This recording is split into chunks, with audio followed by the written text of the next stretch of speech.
The issue of euthanasia or mercy killing is back in the public arena following the death of Inkatha Freedom Party Member of Parliament, Dr. Mario Oriani Ambrosini.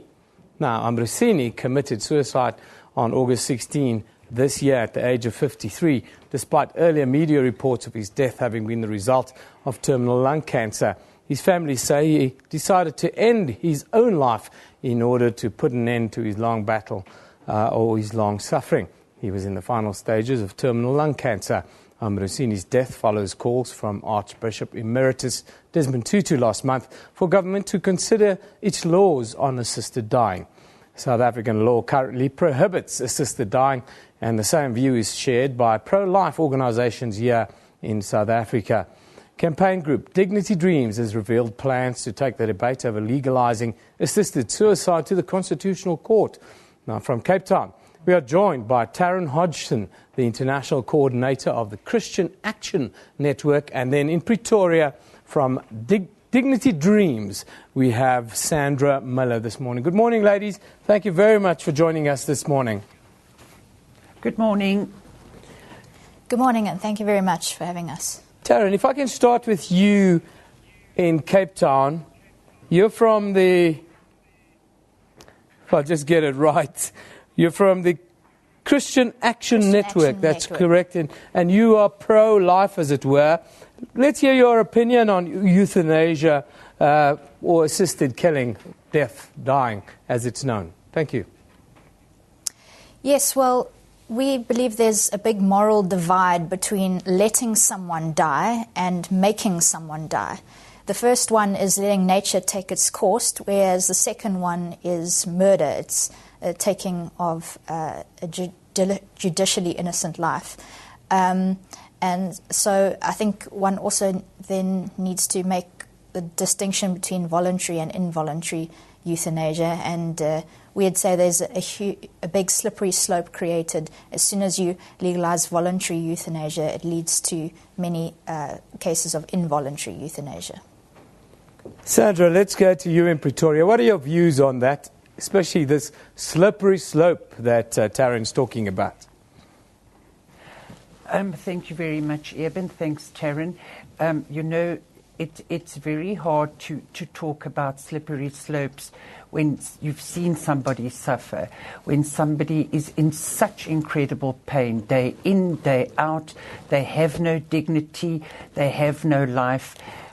It's hard for me to see this as any sort of murder, as Taryn put it, or taking of a life. I think that we have to exercise compassion. We really do. Taryn, let's come back to you. You spoke about the moral issues around ending one's life prematurely, but what I want to ask you, whose morals? What morals are you talking about? Yes, well, we always need to remember that all law is enforcing somebody's moral values. Even the law against murder is a moral value. It's saying that a life is worth something, that it's valuable, and but one always has to consider the fact that you're always going to be enforcing somebody's moral values. And the only objective moral standard that we can have is to look at God's character. So, and as a Christian organization, we support the fact that life is a gift, and every life is made in the image of God, and therefore every life should be protected and valued. What about those that do not believe in your Christian nativity story, believe in something else, or who don't believe in a God at all? Who are we then to prescribe to these people?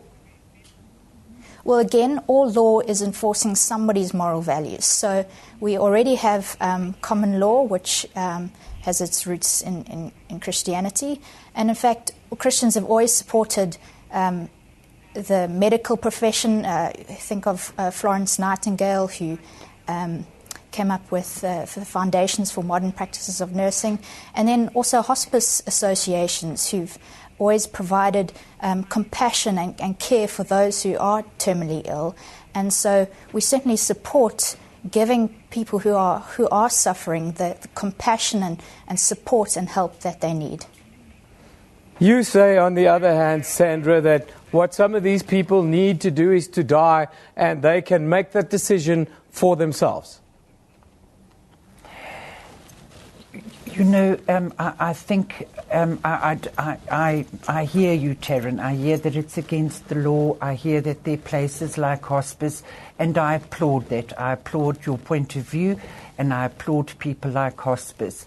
But, you know, when it comes to morals, when you speak about people's morals, you know, I think that we're talking about a very, very personal choice.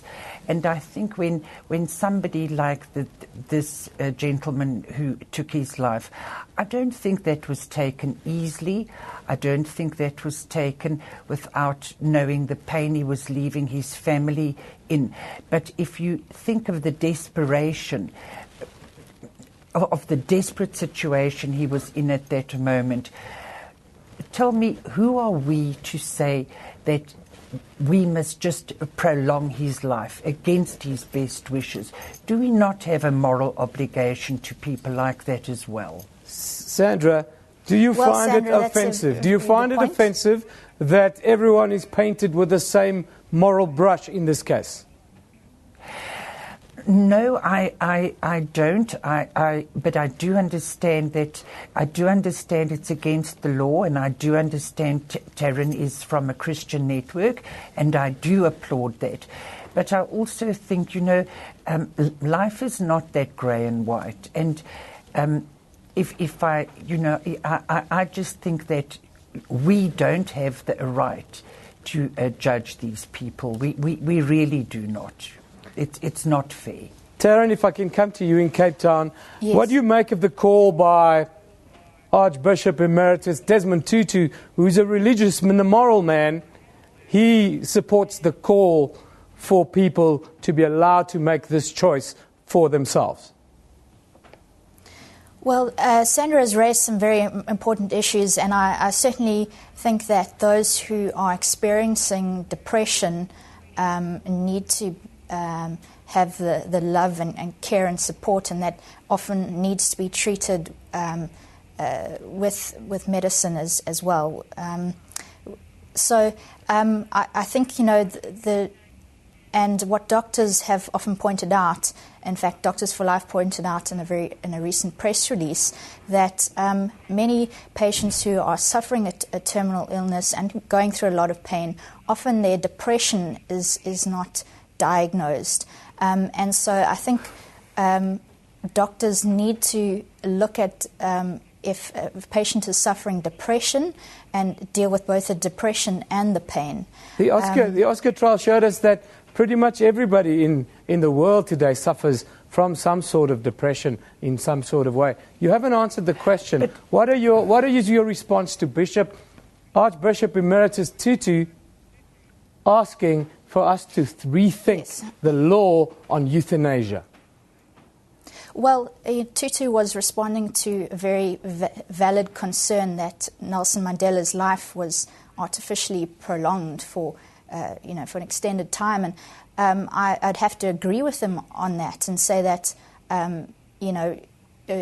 if someone just artificially prolonging their life with machines is not necessary. We're not against that. You know, if someone wants to just die and have that life support taken off, then that's fine. But there's the problem with Tutu's statements, and I examined his statements very thoroughly, is that it can fuel prejudice against the elderly, the disabled, and the dying. Anyone who people may be tempted to think as a burden to society. And they may even begin to think of themselves as a burden to society. And I think that's very dangerous. I think we need to be careful of seeing those who may be termed undesirable as we believe they are valuable. Sandra, what are your views on that? Is this dangerous? But listen to me. Treating somebody who's got who's maybe down and feels down, depressed, is not going to make them feel physically better. You know, you can have as many tablets to take that feeling away. The fact of the matter is, what about their quality of life? What right do we as human beings have to allow somebody's quality of life to be one of pain, to be one of suffering? What right do we have? Is there no compassion in us? Is there no compassion in us? It's not fair. It's just not fair. You're going to go to the Constitutional Court, am I right, Sandra? No. Eben, sorry, I wanted to interject. I'm not going to the Constitutional Court. We are not a charity that's fighting for this. I was invited as a guest. Perhaps you have us confused with another body, but whoever they are, the research they is have my full support. obviously wrong. It's fine. It's fine. Taryn? Yes. You believe that there should be a right to life. Surely in some cases there should be a right to die with dignity. Yes, and again, there's a huge moral divide between allowing someone to die and letting nature take its course and making someone die. You see, what's happened in Holland is... in fact, Dr. Theo Boer, who is a professor of ethics, has recently made a press statement in connection with Lord Falconer's bill in Britain, which has been debated very recently. He said that he's made a terrible mistake. He was terribly wrong in supporting euthanasia. He's seen how assisted suicide has become a normal procedure. And this is exactly what happens with legalizing voluntary euthanasia, is that it becomes a normal procedure. People see it as an easy way out. Shouldn't it be a normal procedure if you choose to end your life? No, we need to protect our country from going down that slippery slope. Who are we protecting? Also, Belgium, one study. The country is a big place. Who are we protecting? If somebody makes that choice, as the individual, which is enshrined in the Constitution, surely we should assist that. In Holland, the elderly have to have a little tag on their arm saying, "Please treat me." So they think they're scared of being euthanized, and that's what's happened in Belgium. 100 nurses admitted to euthanizing patients without their consent, and that is very scary. That is the other side of the coin. Final remarks belong to you. Sandra Muller from Dignity Dreams. What are your views on that? Eben, I don't see how anybody can view this as the easy way out. It's not the easy way out. I'm sure that once somebody has reached that stage, the desperation, the pain, the sense of hopelessness must be overwhelming. It's not an easy choice. Well, thank you very much. That it is not. It is not an easy choice, and it's not an easy discussion to have. Thank you very much for joining us. Dignity Dreams in Pretoria, Sandra Muller, and from Cape Town, Taryn Hodgson, who's the international coordinator of the Christian Action Network. Thank you, ladies, for joining us and having this conversation with us this morning. Thank you once again. Now let's take a quick look what's happening on social media. What are you talking about on this Monday morning? At SABC Newsroom says, "I'm against it personally for religious reasons, but respect others' rights to do it." That from Slick. Journey to Freedom says, at SABC Newsroom, euthanasia should be allowed, especially in a democratic country. One should have the option to end their suffering. And who decides how long you have to live, what suffering? Those are the grey areas that our guests have been talking about, and becomes very dangerous. Jero A. Piana says, the action, suicide of Robin Williams is another example that recommends the reasonable legalization of euthanasia. I don't think hanging yourself qualifies as euthanasia, my friend. Family and Life says, the very existence of the euthanasia laws turns assisted suicide from a last resort into a normal procedure. Should it or should it not be a normal procedure then, if we live in a open society?